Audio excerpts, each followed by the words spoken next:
last time this weekend in Townsville. Supercar thunder erupts. And Feeney's done a nice job of getting all that grunt to the road, but it's a very, very even drag race, and they are going to bump mirrors as they pluck gears all the way down the front straight. And it's the same deal for those on row 2.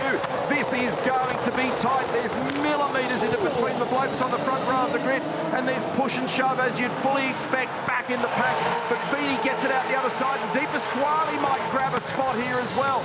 In the DeWalt car, he moves it up into second, and in fact, Randall might get into this game as well. They've critically got through the exit of 2. I think they've got out the other side of turn 3 okay. We've got Feeney, we've got Di Pasquale, we've got Payne, but we have got a battle going on. That's one of the best starts we've seen all season. All top 6 cars basically got off the line in situ. They were all alongside each other. Will Davison did a great job not to spear the guy in front when he locked the left-hand front wheel, but what a great run down to turn 2. Warcam is spectacular here on the exit of turn 10. Nothing's quite yet up to temperature. Neither brakes, nor tyres, and nor the drivers, importantly, as they get an understanding and a feel for what it is that they're dealing with. As we pick up there on Mostert, we saw a glimpse of Cam Hill and the VMA-supported car, and Ryan Wood was in there as well. Those guys battling 9, 10, and 11 at the moment. I don't think I've seen a start where the first 3 rows got off basically all the same. Unbelievable. Talks to the professionalism of the game as Wood makes a move down the inside on Hill, and here comes Fullwood on the inside of David Reynolds, and he's made that one work. So Wood clears and moves up. He's got Kostecki in behind him now, so Cam Hill's lost another spot in that process. That brings Brodie up into position number 11. Gee, Anton's putting pressure on Feeney right now. He was right in the boot of the Red Bull car. He is right there. In fact, he might get up the inside this time. He might get up the inside down to turn 11. He's got a great exit. He's got himself well positioned. He's thinking about it, but the gap is diminishing as Feeney turns it down at diagonals to the apex. So he's squeezed and squeezed. He's allowed to do that because there was no overlap. But Feeney's just barely hanging on here at the moment. You've got Payne tucked in behind, and Thomas Randall's got some pace going here as well. He's got his teammate Cam Waters right in behind. So your point about the way in which the first 3 rows got off the grid was extraordinary. That looked like they were all on a tow rope. They were all joined together as they went down there. And the speed in evidence at the moment across this lead group of cars, they are all exactly the same. In fact, the fastest car at the moment is Will Brown in 7th. So as you can see, that big long queue of cars, there's Will. He was the fastest car on the previous lap.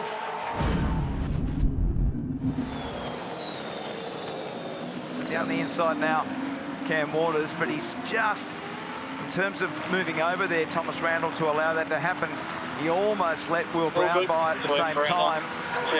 So when they have got more fuel, they're more difficult to stop and more difficult to get going. So you've got to try to keep the mid-corner speed going. They don't accelerate quite as well as Mostert gets down the inside there of Will Davison. And Chaz is now going to be right in behind Will Brown, who I said earlier was very fast, but there's been a lot of speed right through the field. And at the moment, as I said before, the Ryan Wood number in 10th position is actually the fastest lap of the race.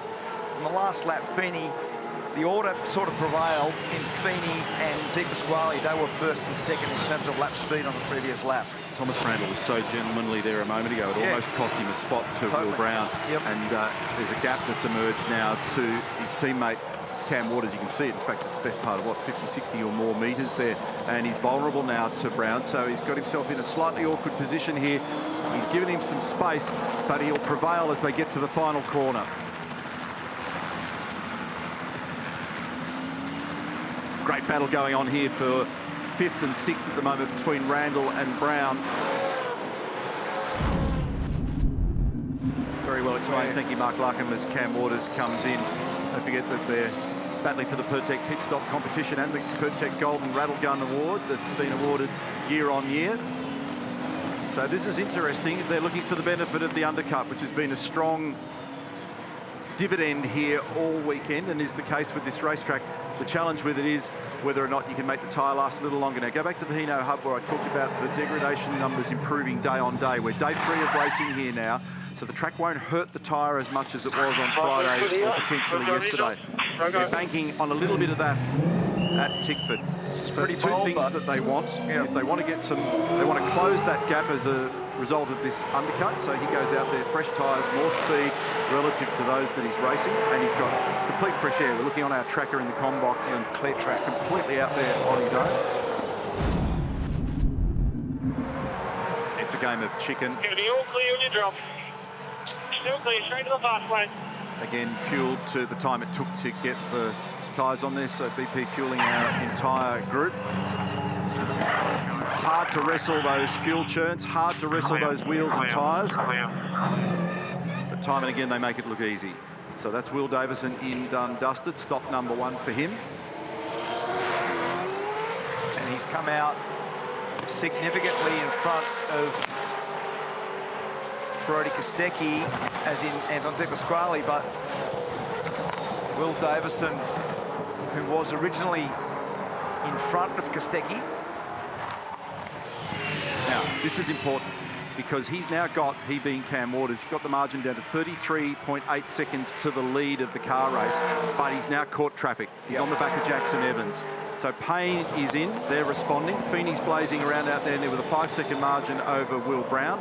And this is critical for the story of the race because of whether or not Waters is able to continue to side through the pack. Here we go. Just a little bit too far into the box. Just past his markers there. That looked like a long time on fuel then, so they might be just doing a slightly different strategy there to be able to short fill at the end. And everybody had to hustle forward to catch him there, and he's coming out with De Pasquale. We'll wait for this to resolve. Once it does, if they get cleanly down to turn 2, we'll go to Mark Larkin. Away you go, Mark. Yeah, we need to check that. In fact, I can see Garth down there. He can probably check it out because they put the car on the ground at about 7 seconds. I reckon it went to 9 with the fuel. Sorry, Larko, we've got a problem here with Kostecki, the right front. It looks like it's got something weird going on here. So, sorry, it's Davison, I beg your pardon. So let's just understand more about what's going on here. This compounds what's been a difficult run for him. Meantime, Will Brown has now come into the pit lane as well. Wheel's loose, so that wheel nut's dislodged. And as you can see, it's just running so far out into the guard there. He'll be battling. Well, we did see him in the pit lane, so fortunately able to get back. Often there's a lot of times where you just can't do that. They have no wheel nut, so they just literally pulled that off. What a disaster. Will Brown made good progress in the first phase of the race. Actually waited for a bit of fuel there and probably some traffic as well. That would have been Davison on departure. So remember, Will Brown was right behind Payne, wasn't he? 0.7 behind him, and he's come out in front. So again, there might be some differential, some delta in how much fuel has been put on Matt Payne versus Brown there in terms of what that plays out like for the next stop. Brock Feeney now comes in with an 8.888 second lead. How's this symmetry of those numbers? So Feeney over Mostert. So it's the way the timer sees the fueling that you were talking about there before. Here's the replay. Now, Mostert is the leader, remarkably, in all of this, and continuing just to steam on for a shorter stint on the tyres. On the board, please. Here comes Brock. Beautiful, mate. Absolutely get on the marks. Going to be clear when we drop you. Get ready. Go. Clear. Clear. And remember, he had cushion in hand. There goes Waters. Who's got the undercut benefit. So all of the math done early has proved to be the case, but now Brock goes out on the attack with a fresh tyre. And that margin 6.3 seconds. Interestingly, the first sector split between Waters and Feeney on this very lap is only 6 100, actually 6/10,000ths. I'll do it. I'll have a third go at this. 6/1000ths of a second difference between them. That's right. Oh, was that contact? It was indeed, and Courtney goes round. That was awkward. Weirdness going on here for Cam Hill, unfortunately, in the Matt Stone Racing entry with BMA support. They're putting it back into the garage on the Go-Jack, so whatever the issue is for that, it's substantial. Yeah, right. Having trouble getting the thing to rotate, so... Something's locked on. What's going on with the left-hand front there?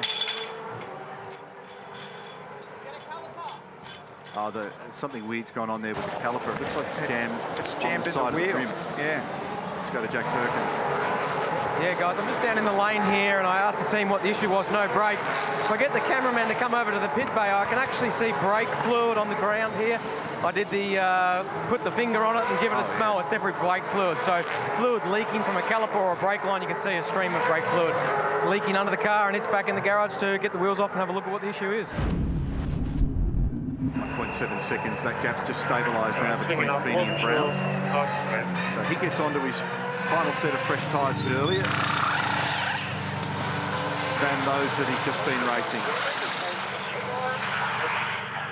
All clear.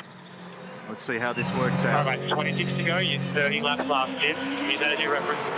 So sending it to see where it works out. So they've shortened this particular stint up a little bit. They've played him back into the game. And he needs to really scratch at the door now all the way home.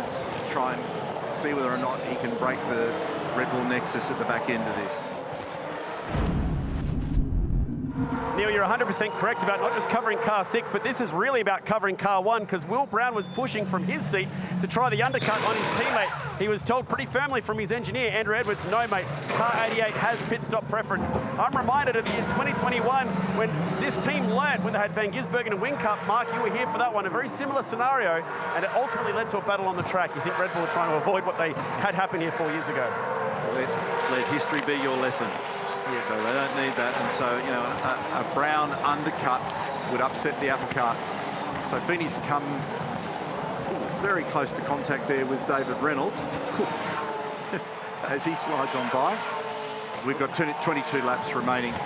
Will Brown is our race leader over Chazzy Mostert. He's got 6 seconds in hand, and then it's Anton de Pasquale in third. So Percat and Stanaway in the lane, and this is the replay of the Brock Feeney stop. And just a reminder here that the Feeney stop, the importance of it is just trying to make sure that they can manage the threat from within because of the pace being shown by Will Brown, and they're just keeping a bit of a weather eye also on Cam Waters, who's just in a very different stop sequence at the moment as they bring Anton de Pasquale in. We're in replay, but on our live pictures, you'll see Anton coming in momentarily in the DeWalt entry. He's had a good, strong day in the Team 18 yellow Camaro. Here's Waters.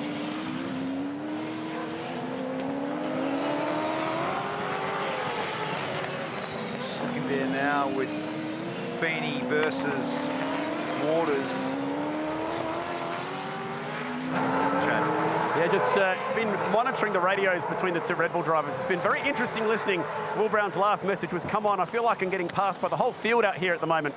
So he's definitely wanted to come in. They've called him in on that last time by, so he'll be in on this lap, but definitely a bit of an intra-team feeling between the 88 and the 1 and getting that pit preference. They could probably see at Red Bull's end that it's at least third at worst for Will Brown. Yeah, so he's in now, Chad, as you call. Meantime, just a reminder, the fastest lap of the race at the moment is 14.4. Jack LeBron, but he's outside the top 15. Just want to cover off this pit stop of Brown's. Now, we talked about fuel engagement. Those Penrite cars took about 2 seconds to get it engaged. I want you to watch the Red Bull guys. I reckon they do it about half a second. Then we're going to go to the rattle gun. Watch this. Bang, in it goes. Watch the little green light on the rattle gun. Look at that, how cool's that? Once it's torqued up, it's not a torque sensor, but once it's torqued up, goes green. Very nice. Makes it easy to manage, doesn't it? Nice job. It's interesting looking at that, though, Mark. I mean, even when he pulled up on the spot, the first attempt to couple didn't require a reset. Yeah. And he'll be looking in the mirror to see what's going on there with Thomas Randall and what the fight becomes and how that assists Anton to keep the pressure off. Now, here's Ryan now. So he's come off there really well. Nice execution. Beautifully done. Well done. And Thomas saw him coming and he's on the wrong side of the road there, came out of the throttle, made it easier. All round for both parties. Richard Harris was close to the camera. On to go. And a nice move there at the back end of the race by Ryan would bring him up into 7th position in behind Di Pasquale and Payne. They're not far up the road. When you consider that we've been racing for an hour and 28 minutes, Payne, Di Pasquale, Wood, Randall, all pretty close. There they are. So just tiny fractions in it. And remember, the fuel delivery challenges for Payne have hurt that cause because he started off the front row of the grid, and that was in his first stop where they had some challenges. So we're on our last lap.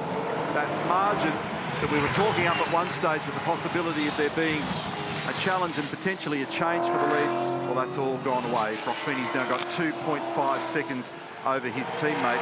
It's been another charging drive this afternoon on his way to another podium for Chaz Mostert, but he's ended up being the best part of 10 odd seconds behind, so he can't throw punches from that distance. So as the shadows lengthen, Brock Feeney now makes his run into the final corner.